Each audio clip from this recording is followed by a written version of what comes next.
नमस्कार बच्चों, आज का हमारा टॉपिक है हिंदी वसंत का पाठ 8। यह सबसे कठिन समय नहीं है। तो इसका मतलब होता है कि ऐसा समय जो अभी कठिन नहीं है। तो इसमें कवित्री क्या कहती है? कवित्री सकारात्मक सोच रखने वाली है और वह कहती है कि हमें निराश नहीं होना चाहिए। कोई भी समय हमारे जीवन में कठिन नहीं होता। यहाँ पर अब हम पढ़ेंगे कविता। नहीं, यह सबसे कठिन समय नहीं, अभी भी दबा है चिड़िया की चोंच में तिनका।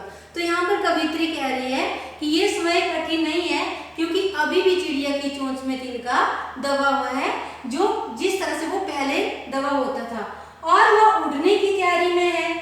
उड़ने की तैयारी में क्यों है चिड़िया? क्योंकि चिड़िया को क्या करना है? अपना घोंसला बनाना है। तो उस तिनके को लेकर चिड़िया क्या करेगी? घोंसला बनाएगी। अभी भी झरती हुई पत्ती थामने को बैठा है हाथ एक। तो यहाँ पर यह कहा गया है कि अभी भी जो पत्ती गिरती है उसको उठाने के लिए अभी भी कोई बैठा हुआ है। अर्थात यदि हम अपने किसी रास्ते में डगमगा जाएं तो कोई ना कोई हमें थाम लेगा। अभी भी ऐसा है। अभी भी भीड़ है स्टेशन पर, अभी भी एक रेलगाड़ी जाती है गंतव्य तक। तो यहाँ पर कवित्री कहती है कि अभी भी एक रेलगाड़ी कहाँ जाती है? हमारे गंतव्य तक। गंतव्य क्या होता है? पहुंचने का स्थान, ऐसा स्थान जहां पर पहुंचना होता है, और रेलगाड़ी अभी भी वहां जाती है। जहां कोई कर रहा होगा प्रतीक्षा, अभी भी कहता है कोई किसी को जल्दी आ जाओ कि अब सूरज डूबने का वक्त हो गया है। तो जब हम गंतव्य रेलगाड़ी में जाते हैं, स्टेशन पे पहुंचते हैं, तो वहां कोई ना कोई हमारी प्रतीक्षा कर रहा होता है। और वो कौन होते हैं? हमारे संबंधित या हमारे परिजन। वो हमारी प्रतीक्षा कर रहे होते हैं। और यदि बच्चों आप कभी बाहर हो, रात हो जाए, तो अभी भी आपके मम्मी पापा क्या करते हैं? आपके अभिभावक आपको बुलाते हैं कि घर जल्दी आओ, और अब घर आने का वक्त हो गया, रात हो रही है। तो अब भी ऐसा ही होता है। उस कथा का आखिरी हिस्सा जो बूढ़ी नानी सुना रही सदियों से, दुनिया के तमाम बच्चों को अभी आती है एक बस अंतरिक्ष के पार की दुनिया से। अब क्या हुआ? पहले जमाने में क्या होता था?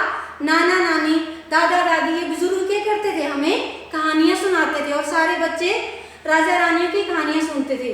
लेकिन अब वो कहानियां सुनाते हैं, लेकिन बच्चे कैसी कहानियां सुनने चाहते हैं? जो अंतरिक्ष से जुड़ी हो। अब कहानियों के सुनाने का तरीका बदल गया है, और बच्चे भी अब ऐसी कहानियां सुनने चाहते हैं जो अंतरिक्ष से जुड़ी हुई हो।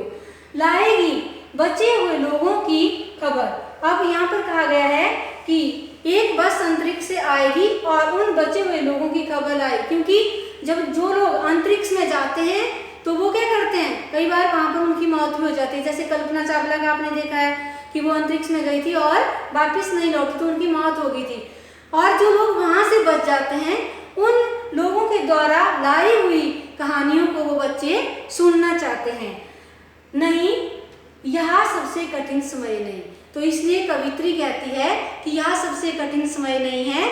अभी भी जो जो चीजें पहले जमाने में होती थी, अब भी वो सारी चीजें हो रही हैं। इसलिए हमें कभी भी निराश नहीं होना चाहिए। और हम कभी अपने जीवन में असफल हो जाएं तो कभी भी हमें ये नहीं सोचना चाहिए कि हम असफल हुए हैं। हमें आगे बढ़ना चाहिए। धन्यवाद।